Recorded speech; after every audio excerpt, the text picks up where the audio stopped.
نحمده ونصلي على رسوله الكريم أما بعد فأعوذ بالله من الشيطان الرجيم بسم الله الرحمن الرحيم قرآن پاک کا دوسرا پارہ، آج کے سبق میں ہم اس کے مضامین کا خلاصہ انشاءاللہ بیان کریں گے اور آغاز کرتے ہیں پہلے پارے کے آخر میں ابراہیم علیہ السلام کا جہاں اللہ رب العالمین نے ذکر شروع کیا ہے وہاں سے آج ہم آغاز کریں گے۔ اعوذ باللہ من الشیطان الرجیم وَإِذِ ابْتَلَىٰ إِبْرَاهِيمَ رَبُّهُ بِكَلِمَاتٍ فَأَتَمَّهُنَّ قَالَ إِنِّي جَاعِلُكَ لِلنَّاسِ إِمَامًا قَالَ وَمِن ذُرِّيَّتِي قَالَ لَا يَنَالُ عَهْدِ الظَّالِمِينَ۔ اور جب کہا ابراہیم نے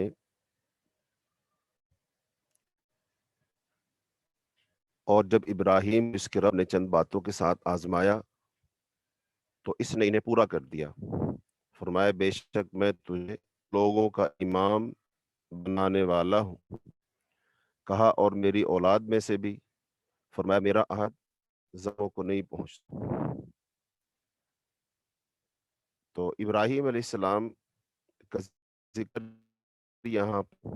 جا رہا ہے کہ چونکہ پہلے خطاب ہو رہا تھا بنی اسرائیل سے، اور بنی اسرائیل چونکہ حضرت یعقوب علیہ السلام کی اولاد کو کہتے ہیں اور آج وہ یہودیوں کے نام معروف ہے، اور ایسے ہی جو نصارہ ہیں جن کو مسیحی کہتے ہیں، اور ایسے ہی مسلمان، یہ سب ابراہیم علیہ السلام پر متفق ہیں، وہ رسول تھے اور ان پر سب کا ایمان ہے۔ تو ابراہیم علیہ السلام کے ذکر یہودیوں کے ذکر کے ضمن میں اس لیے کیا جا رہا ہے کہ بھی جس نبی کو یعنی ابراہیم علیہ السلام کو تم اللہ کا سچا نبی مانتے ہو، اللہ کا سچا پیغمبر مانتے ہو، تو لہٰذا تمہیں ان کی باتوں پر تو یقین رکھنا چاہیے جو انہوں نے فرمایا، اور جو انہوں نے فرمایا وہ یقیناً تمہارے پاس اپنی کتابوں کے اندر موجود ہے، اور اس میں سے سب سے اہم بات یہ کہ آخر میں ایک نبی کی پیشین گوئی کی تھی کہ ایک آخری پیغمبر آئے گا، ایک آخری رسول آئے گا، اس کے بارے میں بتایا، اور وہ حضرت محمد صلی اللہ علیہ وسلم ہوں گے۔ لہذا حضرت محمد صلی اللہ علیہ وسلم آ چکے ہیں، نبی اور رسول بنا کر مبعوث کر دیا ہے، تو لہذا اب تمہیں چاہیے کہ تم ان کی بات کو مان لو۔ تو یہ ابراہیم علیہ السلام کا ذکر اس لیے کرنا مقصود ہے کہ یہودی چلو بات ماننے نہ ماننے، لیکن ابراہیم علیہ السلام کی بات ہی مان لیں، اور اگر وہ ابراہیم علیہ السلام کی بات مان لیں گے تب بھی ان کو رسول اللہ صلی اللہ علیہ وسلم کی رسالت کو ماننا پڑے گا اور آپ پر ایمان لانا پڑے گا۔ اور اگر وہ اب رسول اللہ صلی اللہ علیہ وسلم کی رسالت و نبوت کو نہیں مانتے ہیں تو اس کا مطلب یہ ہے کہ گویا وہ حضرت ابراہیم علیہ السلام کی بات کو بھی نہیں مانتے۔ اب جو ابراہیم علیہ السلام کی بات کو بھی نہ مانے تو اس کا ابراہیم علیہ السلام سے جو عقیدے کا رشتہ ہے وہ کیا رہ جاتا ہے؟ تو لہذا اللہ تعالیٰ نے یہ فرمایا کہ ابراہیم علیہ السلام کو اللہ تعالیٰ نے جب بھی آزمایا، جس بھی بات کے ساتھ آزمایا، یہاں پر بھی کلمات ان لفظ استعمال کی اللہ تعالیٰ نے، تو اس سے مراد یعنی کہ ان کو ان کے والد، قوم اور بادشاہ کو توحید کی دعوت دینا، بت پرستی، ستارہ پرستی، اور آگ میں پھینکے جانے پر صبر، پھر ہجرت، مصر کے جو بادشاہ ان کی دستار کے باوجود استقامت اختیار کرنا، پھر اپنے بیوی بچوں کو وہ وادی غیر ذی زرع یعنی مکہ میں چھوڑ آنا، اور پھر اکلوتے بیٹے کو ذبح کرنے پر وہ آمادہ ہو جانا، اور پھر بیت اللہ کی تعمیر اور اس کی تطہیر اور حج کے مناسک، اور یہ ساری باتیں ابراہیم علیہ السلام کو اللہ تعالیٰ نے جب بھی آزمایا